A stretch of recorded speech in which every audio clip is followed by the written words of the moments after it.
Team 1 will be presenting on the Internet spectrum of periodicals with a focus on .org, .gov, and .edu websites. Our team consists of Candace, Cheryl, Craig, and Tony, and we will be discussing the variety of periodicals available online. Periodicals can be categorized into 6 key types with sources ranging from scholarly to popular.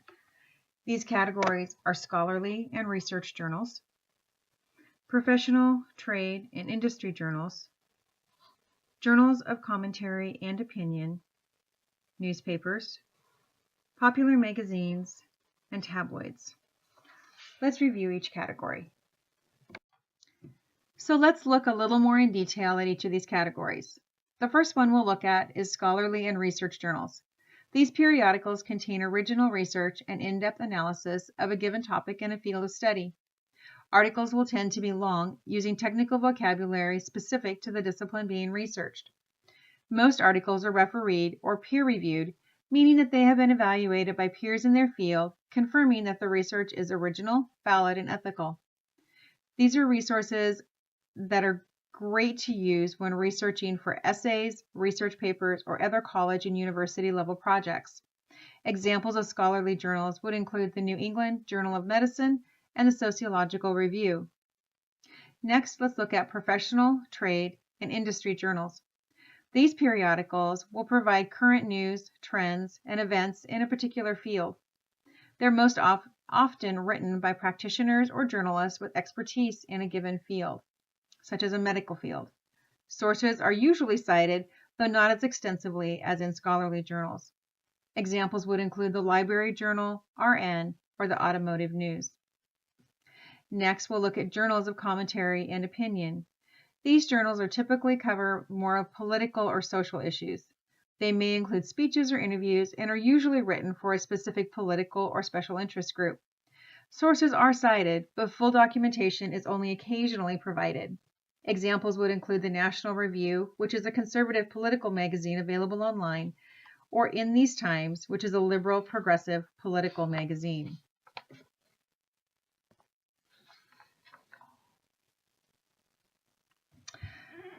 Next, let's look at newspapers. Designed to keep the public informed of current trends, news, and events in their local community, the nation, and globe. Written by journalists, their sources are rarely cited, so it may be difficult to confirm the information. Examples would include the Oregonian, the New York Times, or the Wall Street Journal. There's also popular magazines, which focus primarily on pop culture. These periodicals have the broadest spectrum of interest, ranging from home improvement magazines to sports or general interest. Also written by journalists, their sources are rarely cited, and information again may be difficult to confirm. Examples would include Time, Real Simple, Rolling Stones, or People. Tabloids. These are written most often just for entertainment. Sources are typically skeptical, and information is nearly impossible to corroborate. These publications would include things like the National Enquirer or Weekly World News, and are intended typically to spread gossip or sensationalize the current news.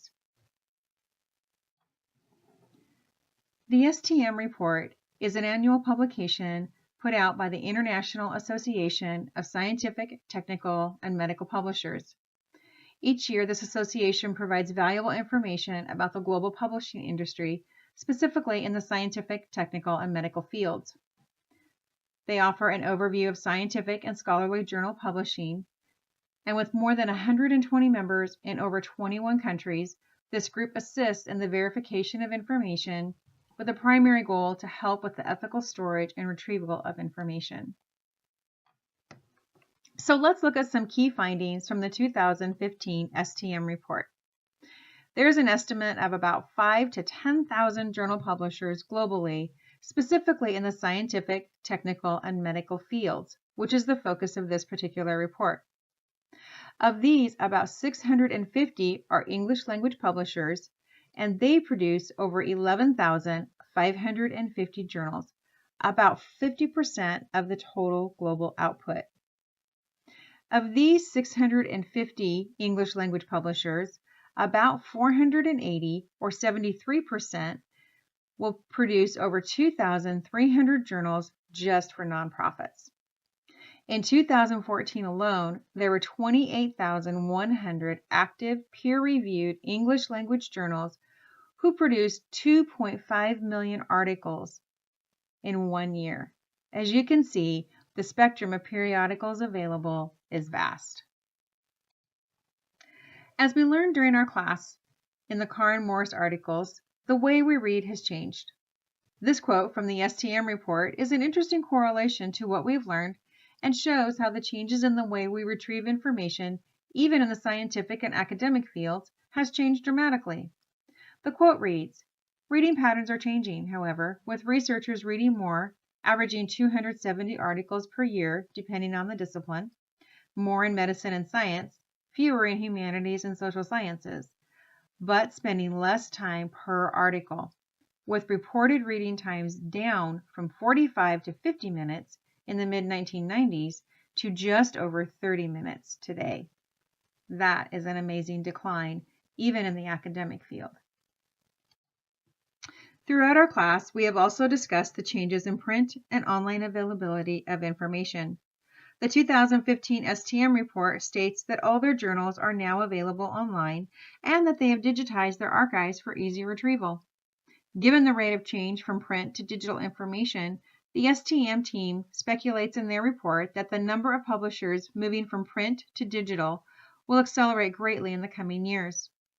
With these changes, it's important for us to look for solid ways to find needed information. Candace will first look at the .org domain. And now we're going to talk a little bit about .org. .org originally came from the word organization. It is one of the original domains established in 1985 and operated by the Public Interest Registry since 1988. When .org was established, it was originally created for nonprofit organizations. This is still a common misconception. Today, .org is commonly used for schools, open source projects, communities, as well as for-profit companies. In 1990, there were fewer than 1 million .org registered domains. As of 2012, there are more than 10 million .org registered domains. There is such a wide range of different types of periodicals that can be found when using .org domains. The New England Journal of Medicine is a great example of a scholarly research journal. It's one of the most viewed medical journals and one of the oldest continuously published medical journals out there. It was first issued in January of 1812. In 1996, they launched their website and made their publications available to the world. In 2012, they celebrated their 200th anniversary. They provide research articles, 2 podcasts, have continuing medical education, and videos in clinical medicine. You can even preview an issue days before it comes out by either going to their website and reading the preview or listening to it on a podcast. This periodical can be used by all different varieties of healthcare providers, from oncologists to caregivers, and even those who are just researching different medical-related topics. What I find most helpful and useful is looking through the periodicals and finding ones that directly affect what I do in hospice. This way, I'm able to fully commit myself to the article and find an interest and not just skim or scan through the article. Not only is this just an article, but it's research and studies they've completed to back the information. Here I've provided 2 examples of studies they published in periodicals that I found useful. Early palliative care for patients with metastatic non-small cell lung cancer. With this study and research provided, I was able to take that information to several oncologists and educate them on what I have learned, and not only did the patients that received palliative care and hospice have a better quality of life, but they also lived longer than their counterparts. With my second example, changes in Medicare costs with the growth of hospice care in nursing homes, I was able to create a presentation and present it to local nursing homes and explain how Medicare billing works when we have hospice patients in the nursing home and what their Medicare reimbursement is. When you can cite where your information comes from and if it's a credible source, people are more likely to listen and research the information more themselves. One of the most difficult things is how many different periodicals are out there, and knowing which ones come from credible information and which ones are one-sided or are less than truthful.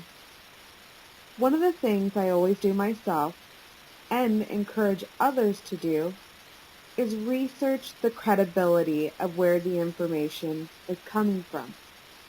Always check credibility. Do not rely on just the domain type to establish credibility. Don't sit there and think to yourself, oh, this is a .org domain. It must be true. Just because you read it on the internet, the newspaper, or watch it on the news on TV does not make it true. Don't get stuck on one source. Search for different periodicals, all regarding the same subject or topic. Use different domains. Fully read the article and take the time to understand it, and do more research if you need to.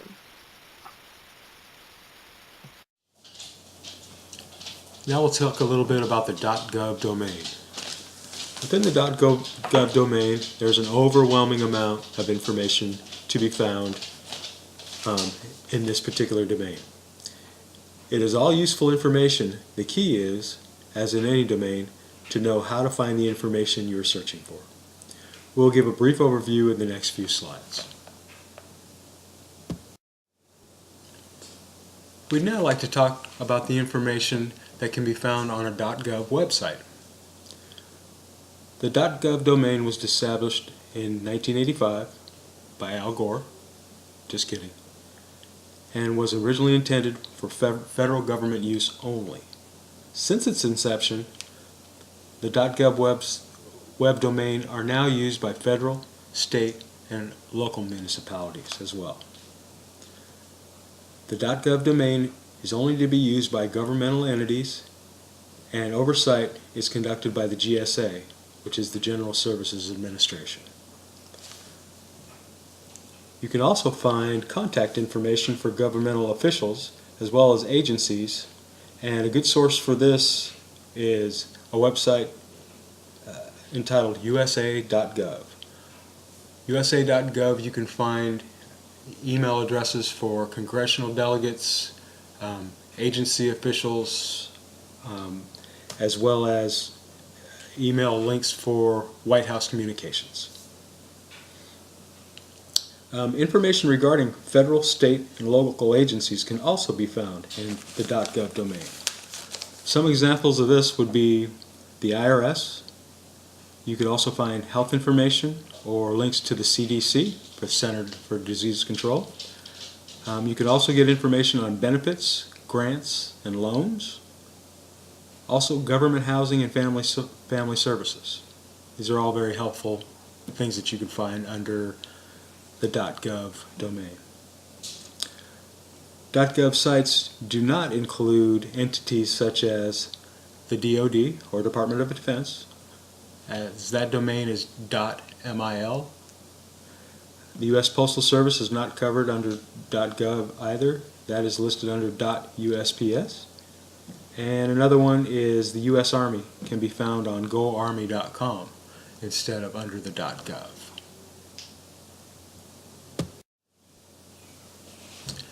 As is the information that can be gleaned from .gov domain, periodicals is also a great source under this domain.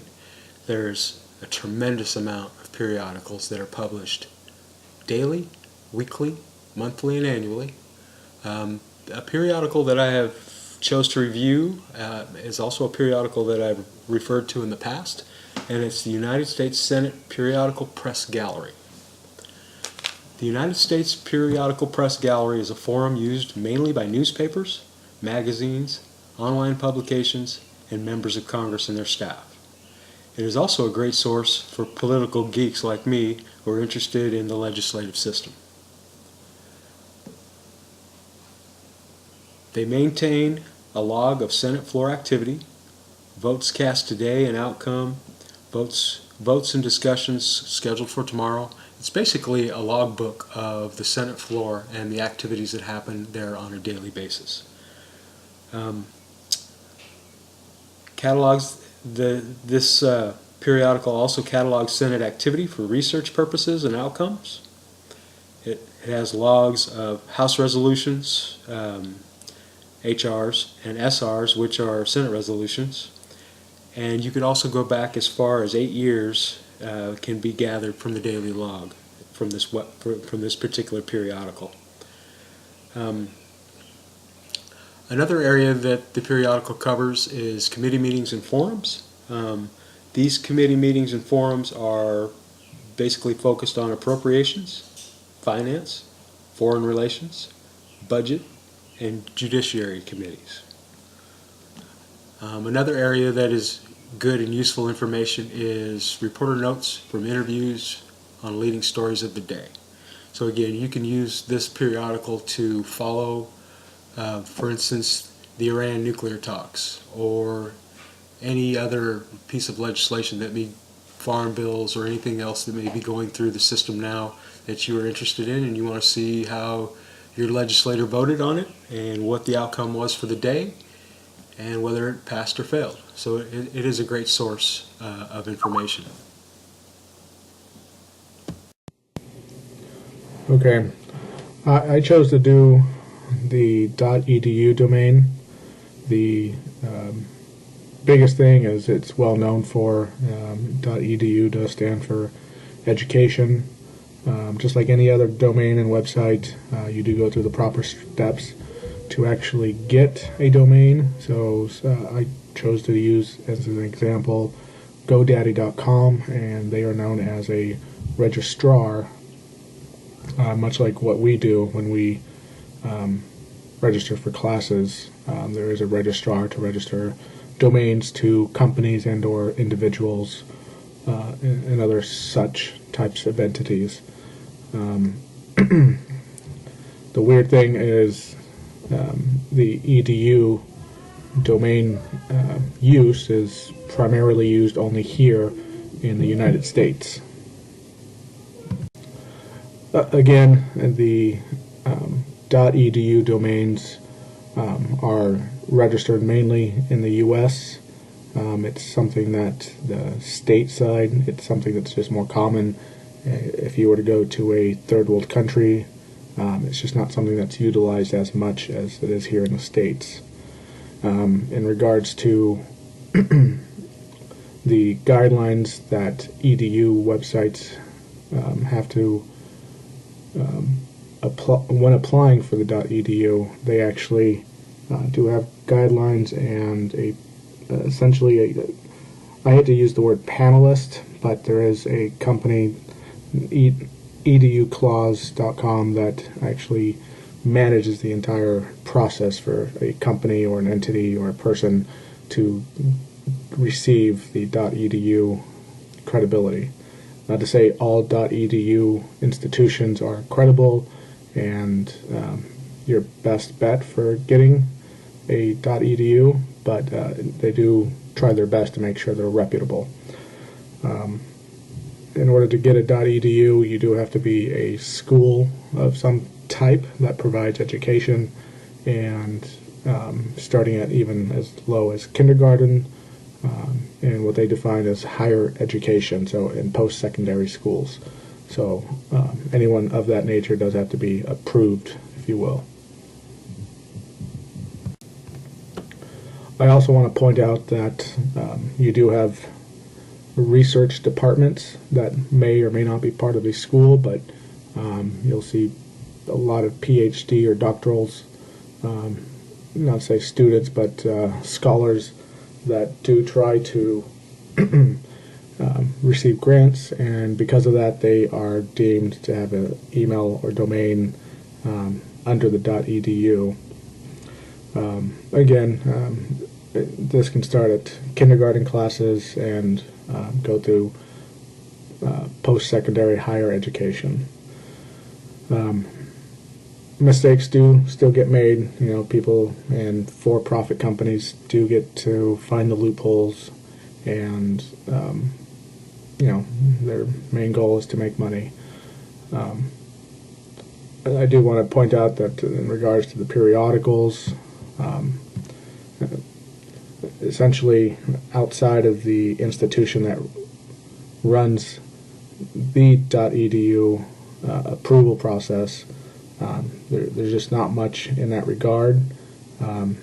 As a student in researching information, a lot of students may not know that usually any work that you do while you're attending school is actually work that belongs to that institution.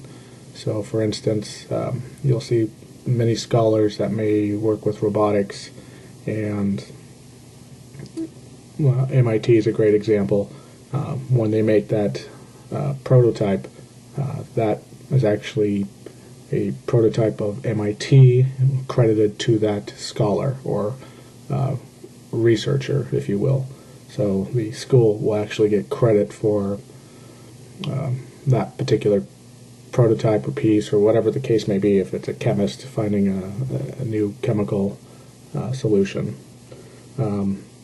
Outside of that, for students as myself and many others, I think it's noteworthy that institutions and just about any .edu that is credible and noteworthy, it's a great resource point for us to continue to looking into and reference that as information, because a lot of times that information is free, for one, and it's pretty open sourced in regards to searchable, and keeps adding to it.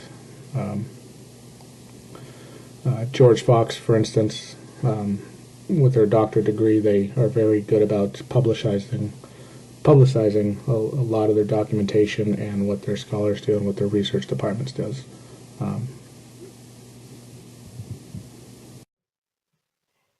Here's a mildly humorous way of looking at the search for periodicals.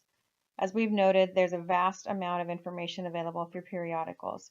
We've looked at just 3 domains, specifically as they pertain to research for future papers and projects that will be done at the college and university level.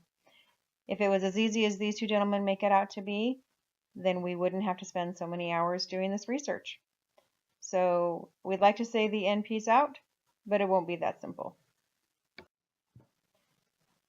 So you can see that there is a vast amount of information to be gleaned through periodicals and these particular domains.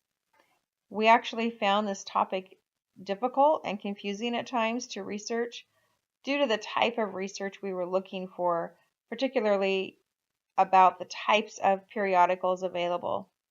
Ulrich's Directory of Periodicals is a great resource, but you do have to be able to log in through a college in order to access it. There's also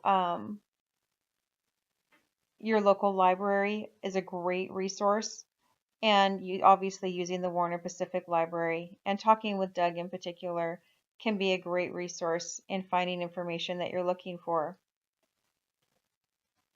We also learned that, as we learned in class, that reading has drastically changed.